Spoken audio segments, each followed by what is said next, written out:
নারায়ণগঞ্জ নরসিংদীতে স্থাপন করে তাদেরকে পুলিশ বাহিনীতে ঢুকেছে। আপনারা ইতিমধ্যে জানেন যে বাংলাদেশে পুলিশ গত অভ্যুত্থানের সময় আমরা এটা দেখেছি যে পুলিশ কীভাবে নির্বিচারে গুলি করে মানুষকে হত্যা করেছে। ফলে পুলিশের যে লেথাল উইপন ব্যবহার করার যে নীতি সেটা পরিবর্তনের বিষয় আছে। 1861 সালে ব্রিটিশ আমলে প্রণীত যে আইন দ্বারা পুলিশ পরিচালিত হয় সেইটার পরিবর্তনের প্রয়োজনীয়তা আছে। আমরা এখানে দেখেছি যে পুলিশ যখন কোনো অপরাধ করে তখন ওই পুলিশই আবার তার তদন্ত করে। এই পরিস্থিতির পরিবর্তন হওয়া দরকার আছে। আমরা দেখেছি গত বেশ কিছুদিন ধরে আপনারা দেখবেন যে বাংলাদেশে একটা বিরাট অংশের পুলিশ বাহিনীর সদস্যরা ছিল আসলে গোপালগঞ্জ, এবং এটাকে জেলা কোটাকে আসলে বিভিন্নভাবে ব্যবহার করা হয়েছে। অন্যান্য গোপালগঞ্জ থেকে মানুষ নিয়ে এসে মানিকগঞ্জে, গোপালগঞ্জ থেকে নিয়ে এসে নারায়ণগঞ্জ নরসিংদীতে স্থাপন করে তাদেরকে পুলিশ বাহিনীতে ঢুকিয়ে ওটা নারায়ণগঞ্জের নরসিংদীর মানিকগঞ্জের সদস্য হিসাবে দেখিয়ে এইভাবে ভুয়া জেলা কোটায় ঢোকানো হয়েছে, ভুয়া মুক্তিযোদ্ধা কোটায় ঢোকানো হয়েছে। এই সমস্ত কিছুরও তদন্ত হওয়া দরকার এবং এই পুলিশ বাহিনীর শুদ্ধিকরণ হওয়া দরকার। আমরা মনে করি যে কমিশনের কাজ এটাও হবে। একই সঙ্গে ভবিষ্যৎ কাজের সঙ্গে সঙ্গে বর্তমান পুলিশ বাহিনীর শুদ্ধিকরণের কাজও তাদের হবে। এটা হচ্ছে পুলিশ বাহিনীর বিষয়ে আমাদের মতামত। এবং এর পরবর্তীতে আমরা সংবিধানের মূলনীতি প্রসঙ্গে আলোচনা করেছি। এখন সংবিধানের মূলনীতি প্রসঙ্গে কমিশন যে প্রস্তাব করেছে যে সাম্য, মানবিক মর্যাদা, সামাজিক ন্যায় বিচার, যেটা আমাদের মুক্তিযুদ্ধের অঙ্গীকার ছিল, মুক্তিযুদ্ধের ঘোষণাপত্র ছিল, সেটা সংবিধানে অন্তর্ভুক্ত হবে। তার সঙ্গে আরও যুক্ত হবে গণতন্ত্র এবং ধর্মীয় স্বাধীনতা ও সম্প্রীতি।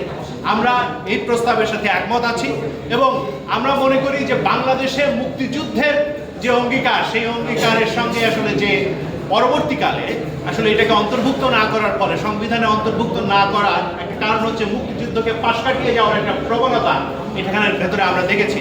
মুক্তিযুদ্ধের ভেতর দিয়ে যে মানুষ যার যে সাম্য, মানবিক মর্যাদা এবং সামাজিক ন্যায় বিচারের জন্য যুদ্ধ করেছেন তাকে পরবর্তীকালে সংবিধানে অন্তর্ভুক্ত করা হয় নাই।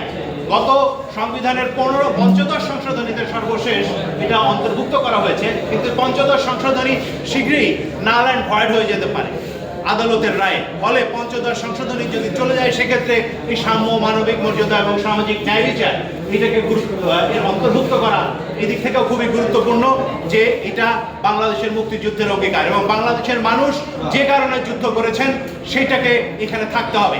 71-এর পরে 72 সালে যে সংবিধান রচিত হয়েছে আমরা দেখেছি সেখানে একটা সমাজতন্ত্র, গণতন্ত্র, জাতীয়তাবাদ এবং ধর্ম নিরপেক্ষতার প্রশ্ন এসেছে। এখানে অনেকগুলো বিষয় নিয়ে আসলে নানা ধরনের কথা আছে।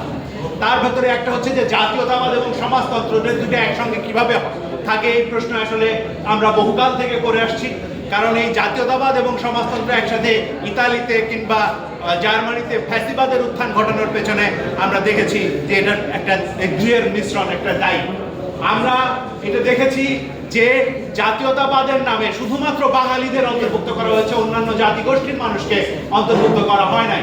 ধর্ম নিরপেক্ষতা এমনভাবে আওয়ামী লীগ ব্যবহার করেছে যাতে করে দেখা গেছে যে এখানে একটা ইসলামোফোবিয়া বা ইসলাম ভীতি এটা তৈরি হয়েছে। ফলে এইগুলোর পরিবর্তে আর আসলে নতুন করে আমরা এই সংবিধানের মূলনীতিটাকে এমনভাবে তৈরি করতে চাই যাতে এখানে সমস্ত জাতি গোষ্ঠীর মানুষের অধিকার রক্ষিত হয়, বাংলাদেশের জনগণের যে ন্যায়ের আকাঙ্ক্ষা, গণতন্ত্রের আকাঙ্ক্ষা সেইটার যাতে পূরণ ঘটে।